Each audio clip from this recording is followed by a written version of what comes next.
Welcome to the Wellness on Demand podcast, bringing you interviews with health, fitness, and wellness professionals, sharing proven strategies that empower you to lead a healthier life and achieve complete wellness. Here's your host, Garvin Reid. Hello, listeners, and welcome to another episode of Wellness on Demand. I'm your host, Garvin Reid, and today I have with me two wonderful ladies. I have Souza-Donovan and Brittney Jory. They're both school psychologists from upstate New York, and we have them here today to talk a little bit about what's been happening in the world. So there's been a lot happening around the Black Lives Matter movement, around protests, and, you know, our children are viewing this on the internet. They're watching television. Some of them may be confused as to what's happening and why it's happening. Some of them may have known or experienced some of these things. And both Karen and Brittney are here to talk to us about how we can talk to our kids about racism, how we can talk to them about what's happening in the world today around the Black Lives Matter movement. Ladies, Karen, would you like to introduce yourself? I'm Karen Souza. I'm a school psychologist, as Garvin has already said. I live in upstate New York. I live with my lovely husband and two puppies, and I have training particularly in school-based ages, so that's 0 birth through 21. I have a background in bullying prevention, in substance abuse counseling, as well as crisis counseling. Thank you, Karen. Brittney, would you love to introduce yourself? Yeah, I'm just going to first jump in by saying that Karen introduced herself as Karen Souza, but since she got married. Oh, I did. Totally okay. I'm so used to it. It's funny, but anyways. So my name is Brittney Jory. I'm a school psychologist in upstate New York as well, which I think I'm from the Utica area originally, so to me it's central New York, but I know for people more south in New York, they think that we're in upstate New York, which is funny. But so yeah, I'm a school psychologist. I'm also a dog mom, which is amazing. I have a 2-year-old golden doodle almost, will be 2 in August. And my interests are definitely around trauma and trauma-informed practices in school psychology. I currently work in an elementary school that is pre-K to 5. Amazing, amazing. Thank you, ladies. Thank you for that. I'm going to jump in. You know, a lot of folks that I've spoken to that have kids and friends that have kids, you know, we've been talking about what's been happening in the world, and they're at a loss of what they say to their kids, how they say it, and what would be some of the advice you'd give a parent that wants to talk to their child about the Black Lives Matter movement and racism and what's happening in the moment right now? How would they explain that to their kids? Starting off heavy, Garvin. Oh my goodness. Yeah, jumping in. I'll jump in, sure. So I guess I want to start by saying that in my own world, in my own practice as a school psychologist right now, we're doing this cool activity for kids where we're asking them to get exercise in, you know. So what we're doing is we're having them kind of log the miles that they do per week, and then we combine them all, and we track how far we go into the United States from capital to capital. And then, you know, so we started in Albany, and then we, you know, kind of bounced around the Northeast and whatnot. And one of the things that we've been doing is once we get to a different state, we post like facts about that state and different things about it. And so when we got to Virginia, one of the teachers had this picture of her and her husband, and it was, they were by this sign that said Virginia is for lovers. And we were like, well, why is Virginia for lovers? Like, we had no idea. And so we were like, well, if we're going to share this picture with the kids, we should probably know, like, there must be a reason. And then that was when we found out that, like, that was where interracial marriage was first legal. But for some reason, like, you know, the teacher at the time, and I totally understand it, because it's like, oh, this is kind of a, you know, taboo thing to post about, to say that we're acknowledging that, you know, at one time interracial marriage wasn't legal, and it felt taboo. And now that I think about it, I'm like, but why is it taboo? We really have to have these conversations. And I think because it's so uncomfortable, we just kind of default to, like, it's kind of like talking to your kid about sex. It's like, oh God, I'm going to avoid that like the plague. It's uncomfortable. It makes me uncomfortable. But that's even more of a reason why you should talk to your kid about this kind of thing.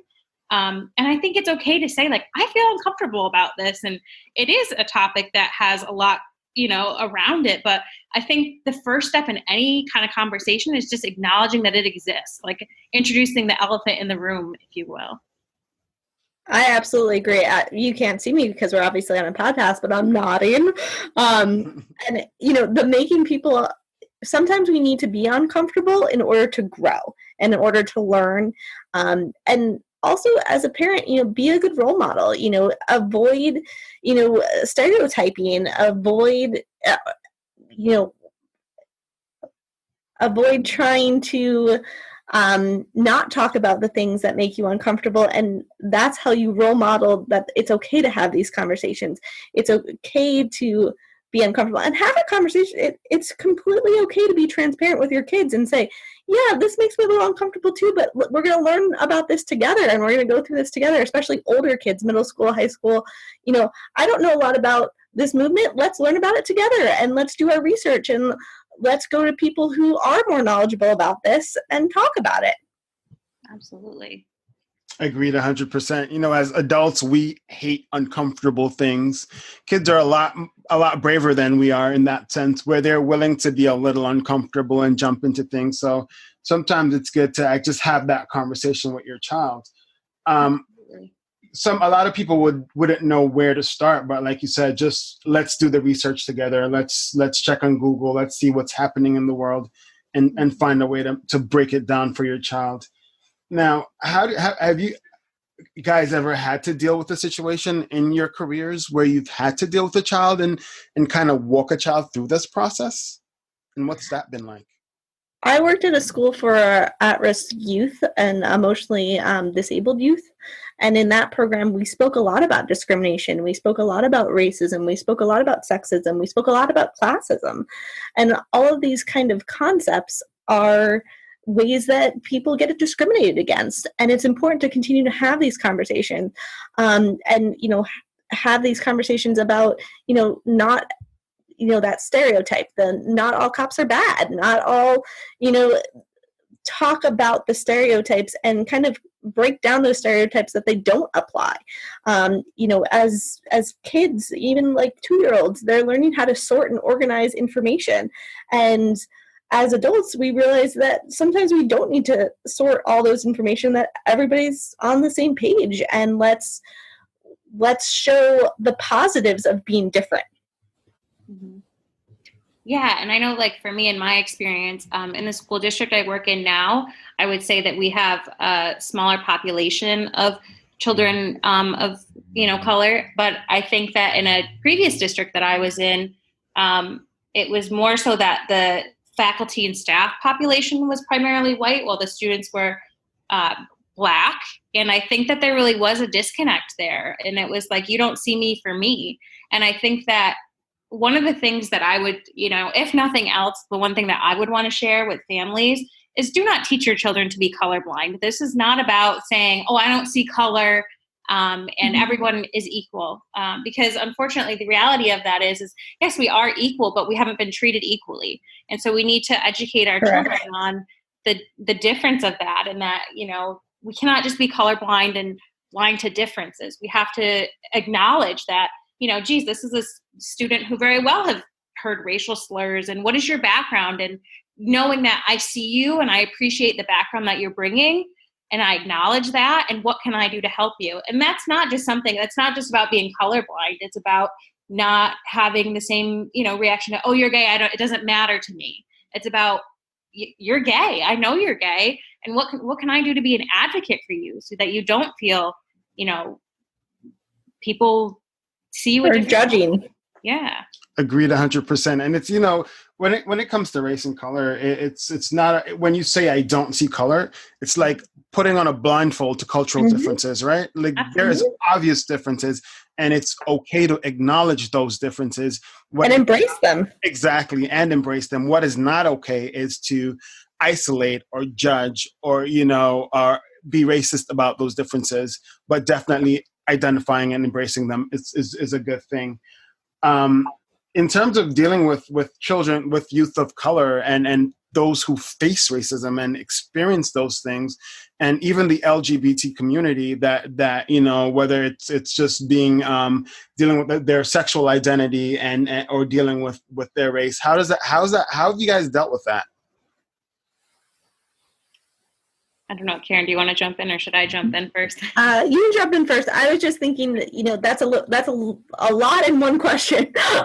Sorry, I overloaded that question. Yeah, let's jump on. Let's stick to the first, dealing with kids that have faced racism and are handling it, and you as a school psychologist have to help them through that. How does that work, and how do you encourage parents to support their child through that?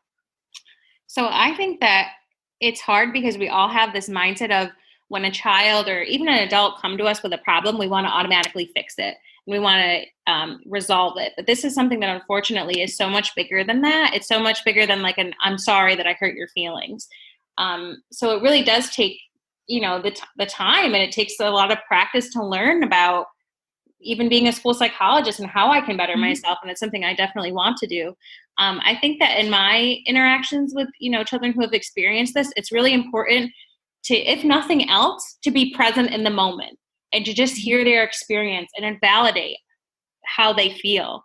Validation is so powerful for children and adults alike, to just know that I hear what you're saying. And that's really where you're going to hear, their experience and how they interpret things. Whether they've made meaning of like something like a racial slur, and helping them to reframe that and say, well, just because so-and-so may have said this about you, that doesn't mean you are that. And reframing it to maybe so-and-so is just having a hard day today, or maybe so-and-so is just not understanding, but that doesn't mean it's how I associate myself with that word. So I think just being, transparent with kids and just being in the moment and listening to them and how they experience that. I agree with Brittney, and definitely, acceptance and compassion. When kids, take the kids' emotional cues and kind of, like Brittney was saying, listen to them and take in how this affected them, and, see what we can do in kind of the environment and see what they can do in the environment. Because just as much as we talk about, anti-bullying and things like that, the role of the bystander is just as guilty sometimes as the one who's being bullied, the bullier. And it's a learning experience for all kids, and to have those uncomfortable conversations and how help kids have those uncomfortable conversations with their peers and with us, and continue to support whatever they talk about. And sometimes, sometimes it rolls off their back and sometimes it doesn't. And, understand that this is serious. This is, a type of harassment, and understanding the language and helping them provide the correct language to talk about their feelings is so important. And, they could express upset in anger or confusion or insecurity, or they may not want to speak up, but, it's important to start to definitely encourage kids to talk up and to speak and to be able to express any feelings that they're having. Amazing. I agree with you so much around that, right? Language is such an important part of the process, right? It's how we communicate our internal emotions externally. And you touched on something really powerful, the bystander, right? So the bystander is just as guilty as the one that's provoking the situation. How would you speak to a child who could be caught in a position where they are a bystander, and how they can help one of their peers out of an uncomfortable situation, or to overcome the situation? So I think that one of the things that in general in schools we need to work on is this: there can't just be like bullying prevention week and then we're done talking about it, or February being we're going to celebrate Martin Luther King Jr. for one day and then we're not going to talk about it again. It really, I think, needs to be a conversation that we're having, and this goes for home as well. This is a conversation that we should be having a lot more periodically about what is a bystander even. Does the child even know? And teaching your child how to advocate for their friends or maybe even themselves in those situations. So I think that really what it comes down to with a bystander is, in all children, we need to be educating our children with social emotional learning techniques more frequently than we are. It can't just be, like I'm saying, this one-stop shop where it's like, oh, we'll talk about that one day in the year and then we're moving on. It needs to be really incorporated and embedded into each week of, how are we teaching our little humans to be big humans? Well, and even going back to, like, we're school psychologists, so we also do test and assessment of students with disabilities. There's a question on one of the IQ scales that says, who is Martin Luther King Jr.? And there are so many kids that I have to do, like, an extra query on to give me more information about who Martin Luther King Jr. is. And like Brittney was saying, we need to spend more than, one day a year talking about these wonderful people who have done amazing things in terms of advocacy, whether it's advocacy for racism or sexism or classism or, gender related, transgender, gay, lesbian rights.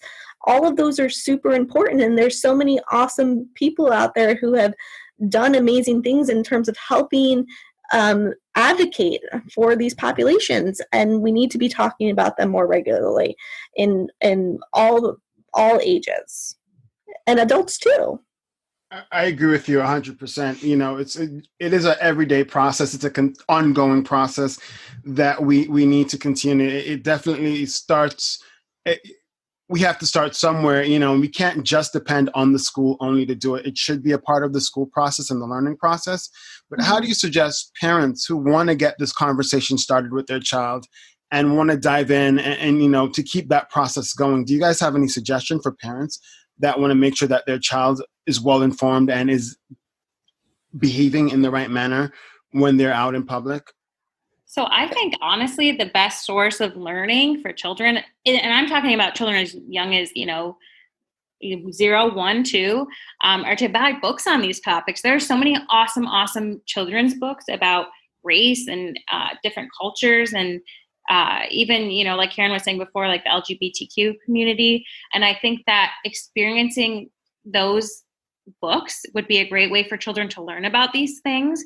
And it doesn't necessarily be, I understand that a lot of parents probably feel like, God, this is such a heavy thing to carry on my shoulders, this topic. But I think that's a good way to set it up for kids where it's like, we're going to spend some time learning about this through this book. And then you can have a conversation after. What did you think about that? How did it make you feel?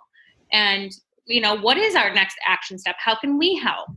I think that's a really great topic. And I know, when I was a kid, my mom, we traveled a lot when I was younger. And I think that really opened my eyes up to the world and different cultures and things like that. So, and I'm not even saying you need to travel. Of course, right now that would be hard to do, but just giving your children those experiences are really foundational.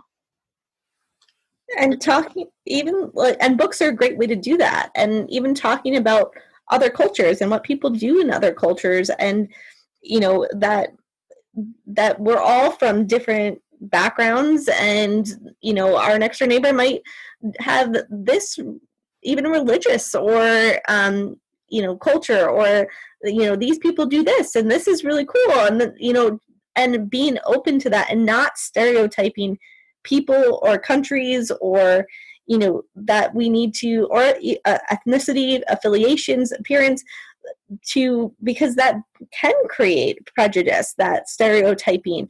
But it all comes from learning and growing, and that comes from things like the books, or even older kids. You can talk about what's going on in the news or what's going on in the world, and how do you feel about that, or what do you think about that, as an opener. And then you'll wind up talking about a lot of other topics as you go about. I mean, I think older kids see some of this stuff through social media and things like that, and having that conversation with your kid and not having all their information coming from social media is way more important to have that conversation in your home.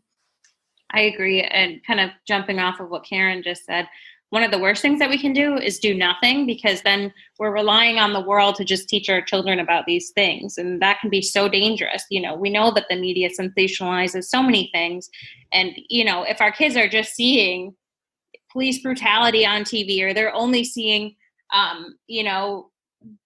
Black Lives Matter in a negative way on some, it can create fear. Yeah, absolutely. And so, the media really can portray it however they want, but we have control of how we're going to talk about these things. So I would say the worst thing that you can do is just not talk about it. And the best thing that you can do is just start small, like just starting with small books. And a lot of these books too are probably available on YouTube to be read through that. So I think that's a great first step.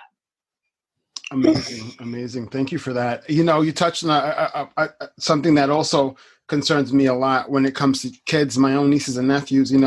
This topic is so polarizing on social media, right? So there's so many there are two different sides of it and such energy around it, some positive energy, a lot of negative energy. How do I talk to my nieces and nephews around what they're seeing on social media? Do I tell them stop looking at social media? Do I look at their social media and say, hey, let's have a conversation about what you're seeing? How do I address that? Definitely, I would definitely talk to kids about what they're seeing on social media and having those conversations about it, especially older kids. But overall, kids have been so connected right now through this whole COVID pandemic. Times that you can spend as a family kind of talking about these things and working on those things is, in my opinion, better time spent, and also trying to decrease the amount of time overall spent on social media is better for kids learning social skills and social interacting. I'm not saying don't do social media at all, just have those conversations and try to monitor and, make sure that your kids understand, or your nieces and nephews understand, that a lot of people have a lot of opinions and that this isn't from a research. Some of these aren't always research based. Some of these are just straight opinions. And educating and knowing the history behind these things and knowing the facts is so important, because once you add opinion to it, sometimes it becomes very personal and it becomes very, people get very passionate and have a lot of energy behind it, like you were saying, and you get both sides. And it's great that we can have those debates, but at the same time, when it comes to this kind of thing, it's not time for debate. It's how we can support each other as humans, how we can support each other, as adults, and teaching your children how to be a great human being is where we need to go, and having that empathy and sympathy towards people is so important. And I think jumping off of that too, that it's really important when talking to nieces and nephews or your own children or, someone else's children, it's important to not speak to them in a way that feels condescending or feels like you're judging them. Because if they feel like, oh, why did you look at this? Or you shouldn't be doing that. Of course they're going to, then you've just completely shut down the conversation. So when bringing up these topics, if you notice they're watching something on TV, you can even just say, hey, I noticed you were watching, this news station that mentioned Black Lives Matter or police brutality. What's up? You want to talk about it? And just keep it very low key. And one of the most important things I would say too is noticing your nonverbals, because nonverbals say a lot. If you look anxious talking about it, they're going to pick up on that and be like, oh God, this is not something that we could be talking about. So definitely monitor, do you feel calm, cool, and collected? And if you don't feel that way, can you at least express that on your face that this is okay, I'm okay, and I'm regulated, and I'm ready to have this conversation. Amazing. And that goes back to that feeling uncomfortable thing. It's okay to feel uncomfortable. Mm-hmm. Agreed. I think that's one of the hardest things, right? As an adult, to one, already be outside your comfort zone, but to be outside your comfort zone in front of your kids or your nieces or nephew, younger folks that look up to you, it adds that additional pressure, right? But you have to be okay with that and let them see that it's okay to be uncomfortable and to deal with uncomfortable things, so that they learn that's a role, like you guys said earlier in the conversation, being a role model and modeling for them what that looks like, so that they can now take that to their peers or to wherever they go. They can now model that behavior as well. And I think one of the important things too when having these conversations with children is talking about what is in our control and what's not in our control. Because, when we talk about things like how there's systematic racism or something like that, it can feel really defeating to know that this has been going on for so long and feel like I can't do anything about it. So I think just talking about, well, what is in our control with this? We can control that the organizations that we donate to, how we educate ourselves, how we educate our friends. Those are our ways of working towards something that hopefully is going to be abolished at some point in history. Unfortunately, it's not right now, but it can just feel so overwhelming to know that this has been going on for so long. And it's not fair and feel like it's out of our control. So it's really important to just nail down what are our solid things that we can do to help this. And also the heroes that have kind of come before us that have also worked on these things too. And the steps that we have made towards, helping with some of this. I mean, we're not there, but we're definitely taking steps to, and this Black Lives Matter is super important in taking some of those steps as well, and helping the movement and helping educate people about what's going on. Definitely. I agree with you 100% there. It's definitely an important conversation to have with your friends, with your kids, it's with your spouses. It's overall an important conversation. I look at it from the standpoint of hashtag Black Lives Matter, but hashtag all lives matter as well.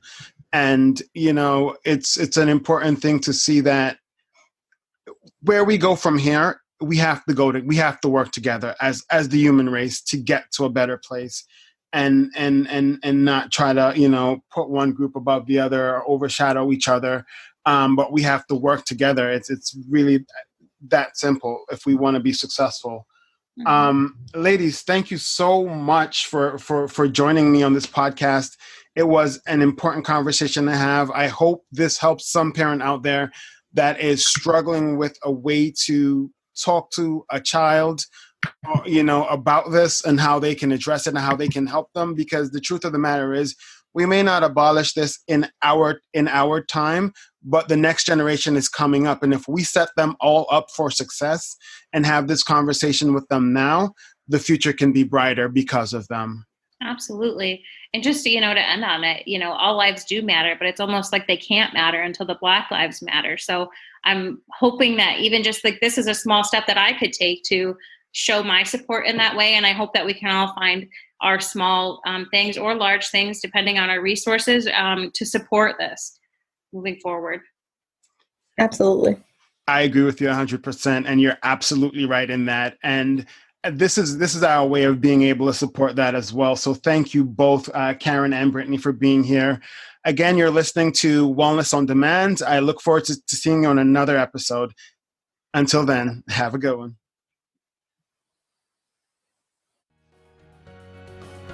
You've been listening to Wellness on Demand with Garvin Reid. To learn more about the resources mentioned on today's show or listen to past episodes, visit www.wellnessod.com.